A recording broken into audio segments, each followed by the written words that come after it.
Oui, ce que j'allais vous dire, on a une vie horrible nous aussi. Regardez, le soleil vient de sortir, une petite table, plein de produits locaux.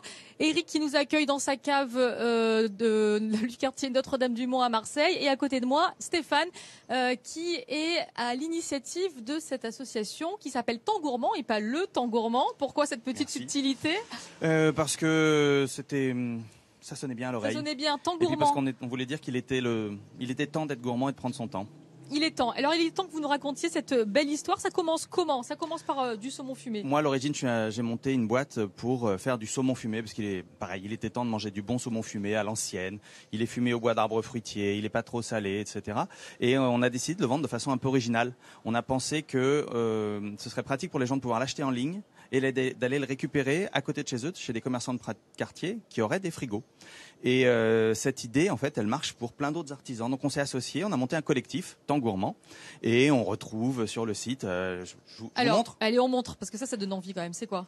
C'est la recette de Juliette. En fait, c'est un restaurateur des Goudes, un petit port de pêche aux confins de Marseille, qui en avait marre de voir tous les pêcheurs, ses potes, fermer et arrêter leur activité parce qu'en fait, ils vendent du poisson les 3 mois où il y a des touristes. Donc il leur a dit, c'est bon, vous pêchez du poisson toute l'année.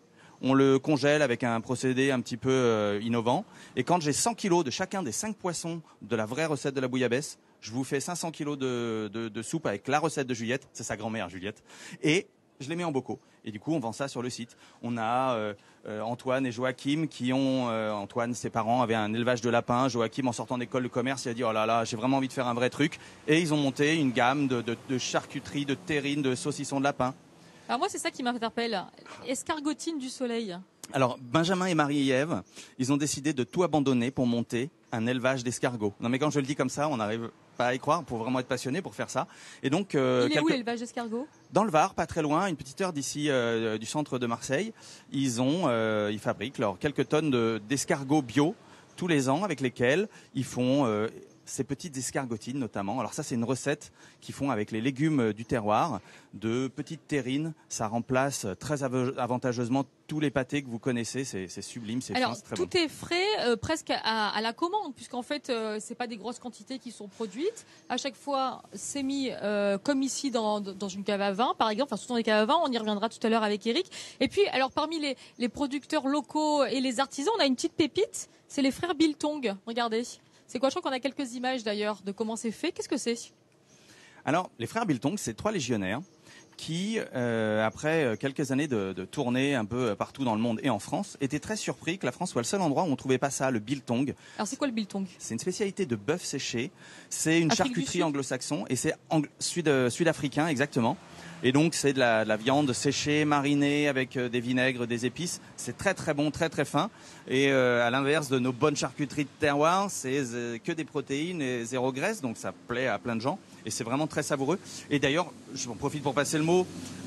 Si vous voulez les aider, ils sont en train d'acheter une nouvelle machine. Et pour ça, ils montent une petite campagne de financement participatif sur la plateforme de KissKissBankBank. Allez-y, en plus... C'est quoi ? C'est pour grandir, c'est ça ? Là, ils veulent un peu... Ouais, ils ont besoin d'en faire plus vite et d'avoir une machine pour mettre sous vide dans des meilleures conditions sans y passer la nuit. Ok. Alors donc, je récapitule. On a des produits qu'on peut acheter sur Internet. Sur le site Internet Temps Gourmand. Ce sont que des producteurs locaux que vous connaissez, c'est vos potes ? Alors, c'est devenu des potes parce que moi, dans le choix des artisans et des paysans, je vais dans les ateliers, je vais sur les exploitations. Le saucisson, j'en ai fait avec Bernard, qui est un éleveur dans son terroir.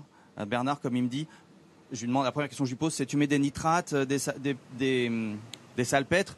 Il me regarde et me dit: mais enfin Stéphane, moi mes enfants ils les mangent, mes charcuteries. Donc mais il fait ça comme si c'est une évidence, mais il est un des seuls charcutiers que je connaisse qui mettent 0 produit chimique dans sa charcuterie, ce qui est un peu le point commun entre tous ces produits.